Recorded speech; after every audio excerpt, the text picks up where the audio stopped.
Assalamualaikum warahmatullahi wabarakatuh. Alhamdulillah, alhamdulillahi rabbil alamin. Iyyaka na'budu wa iyyaka nasta'in. Wassalatu wassalamu ala sayyidina Muhammadin sayyidil mursalin khatamin nabiyyin wa ala alihi wa sahbihi ajmain.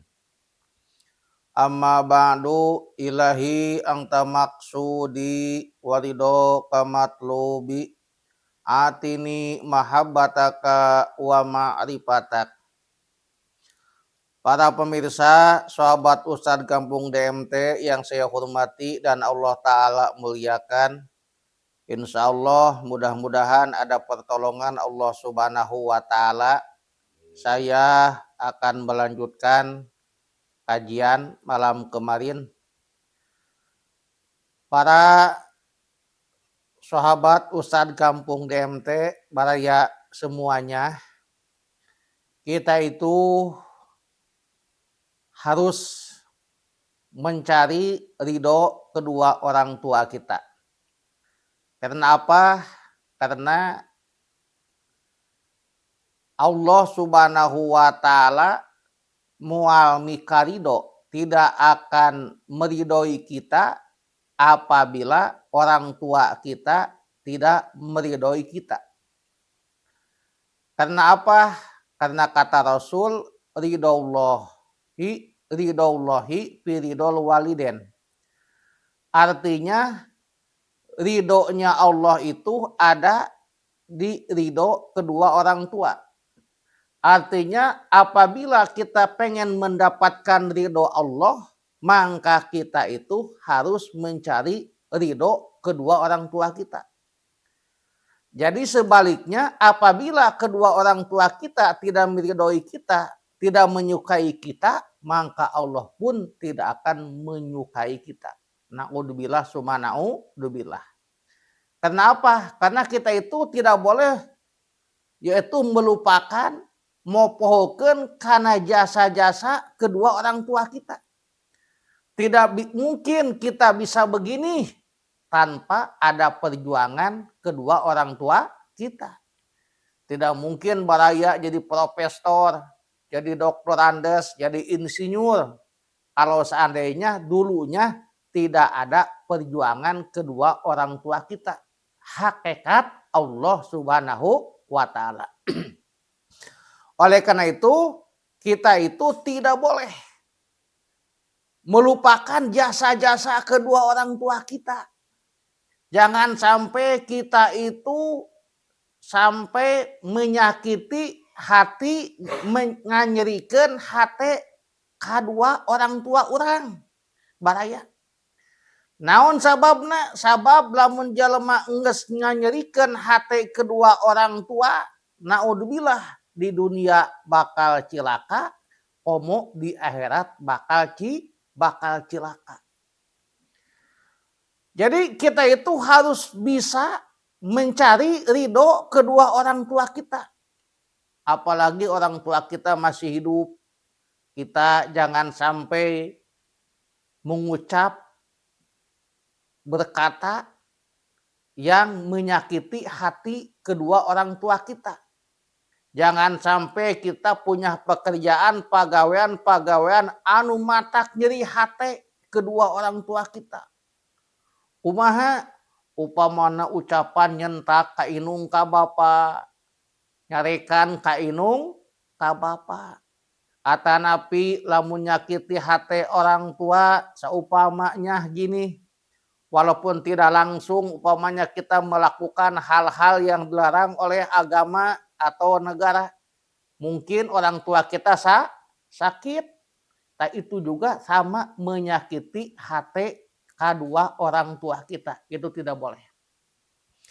Bagaimana baraya kalau seandainya kita mencari ridho orang tua, kalau masih hidup kita bisa bilang, Pak, Ma, hampura neng, mun awewe, lamun lalaki hampura ujang teh loba dosa ka emak, loba ngajirikeun, loba notolerkeun emak bapa, hayang dihampura. inung bapana katempo jang neng anak king anak emak anak bapak emak di hampura da dilain-lain ge mah teh anak emak keun unggeus mak geus ku emak di hampura ngan kade omat maneh ulah kitu-kitu di kakolot teh sabab maneh ke boga budak lamun maneh ke dikitukeun ku anak meh kumaha nah gitu harus sadar kalau orang tuanya masih hidup baraya. Bagaimana kalau orang tuanya udah mati? Kita pengen mencari ridho kedua orang tua, tetapi orang tua kita udah pada mati. Bagaimana caranya? Kata sebagian ulama, Imam Faqih Abu Laes, beliau ditanya. Yang artinya, kata yang nanya, Mama, apabila aku pengen mencari ridho kedua orang tuaku udah mati. Bagaimana caranya? Karena aku merasa waktu hidup kedua orang tuaku, aku belum bisa membahagiakan orang tua. Suka menyakiti orang tua. Sekarang orang tuaku udah mati. Bagaimana aku cari ridho orang tuaku yang udah mati? Karena gak kelihatan. Lalu Imam Faqih Abu Laes menjawab, apabila kamu pengen mencari ridho kedua orang tuamu udah meninggal, maka kerjakanlah oleh kamu 3 perkara. Yang 3 itu mana baraya? Yang 3 itu awaluha ayyakuna sholihan. Maka kalian harus menjadi orang yang soleh solihah. Maka kalau kita di dunia menjadi orang yang soleh solihah, amal soleh, amal solihah, maka kita orang tua udah meninggal sama dengan kita itu mencari ridho kedua orang tua.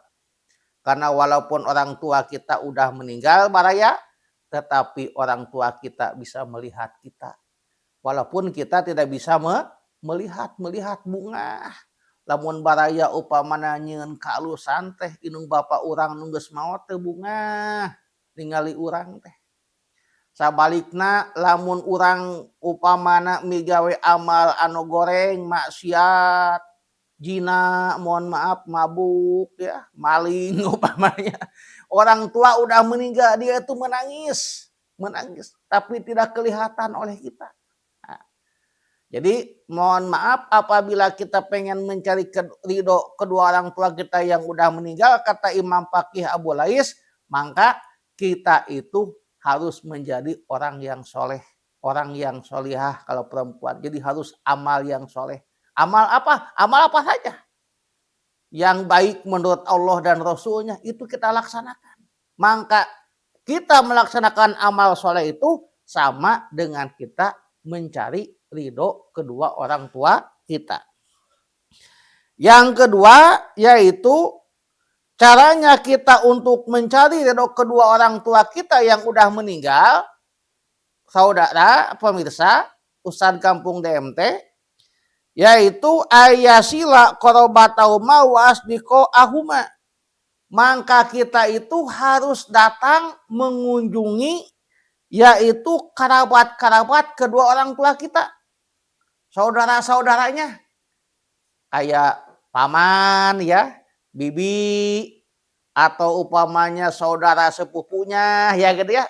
Itu kalau kita berkunjung datang kepada kerabat-kerabat kedua orang tua kita yang udah meninggal, itu sama dengan kita mencari ridho kedua orang tua kita yang udah meninggal. Nah, jadi mohon maaf baraya kalau seandainya kita upamanya pulang kampung ya, mohon maaf pulang kampung ke tempat masing-masing. Jadi kalau upamanya almarhum ibu almarhumah orang tua kita itu punya saudara, nah kita datangi saudara-saudaranya, silaturahmi gitu ya. Itu sama dengan kita mencari ridho kedua orang tua. Dan apabila upamanya orang tua kita itu punya sohib, sohib itu teman ya. Kadang-kadang punya teman dekat. kita berkunjung datang ke teman-teman kedua orang tua kita sama dengan mencari ridho kedua orang tua kita. Nah, kedatang ke temannya, siapa temannya waktu dulu, kita datangi ya. Kalau kita punya kopi, bawa apa ya semampunya kita ya gitu ya. Lalu yang ketiga, baraya, tata cara kita untuk mencari ridho kedua orang tua kita yang udah meninggal. Yang ketiga, wa ayastaghfiru lahuma wa yad'u lahuma wa yatasaddaqu lahuma. Maka kita itu yaitu harus membacakan istighfar kepada orang tua kita. Sunnah anak ya Allah, ampuni dosa-dosa kedua orang tua kita ya. Habis sholat ya Allah ampuni dosa kedua orang tua kita. Insya Allah sama dengan kita mencari ridho kedua orang tua kita. Lalu kita mendoakan orang tua kita. Bagaimana cara mendoakannya? Ya Allah, semoga orang tuaku yang udah di alam kubur, mudah-mudahan di kuburnya diberikan rahmat Allah, di kuburnya dia ditempatkan di tempat yang diridhoi oleh Allah gitu ya. Itu sama dengan mencari ridho kedua orang tua. Lalu yang terakhir kita bersedekah. Sedekah dengan niat kita nyodakohan kedua orang tua kita. Sedekah dengan apa? Dengan apa aja semampunya kita. Kita punya rezeki sedekah, niat dalam hati ya Allah, ieu nyodakohan kedua orang tuaku. Insya Allah pahalanya nyampe. Insya Allah pahalanya nyampe kepada orang tua kita dan tidak mengurangi pahala untuk kita yang bersedekah. Bahkan kita akan mendapat keberkahan berbuat kebaikan kepada orang tua kita. Mudah-mudahan pemirsa, sahabat Ustadz Gampung, DMT yang saya hormati dan Allah Ta'ala muliakan, ada berkah dan manfaatnya. Khusus untuk saya, umumnya untuk kita semua. Khud masofa dama kadar. Wallahul muwaffiq ila aqwamit thoriq. Akhirul kalam. Assalamualaikum warahmatullahi wabarakatuh.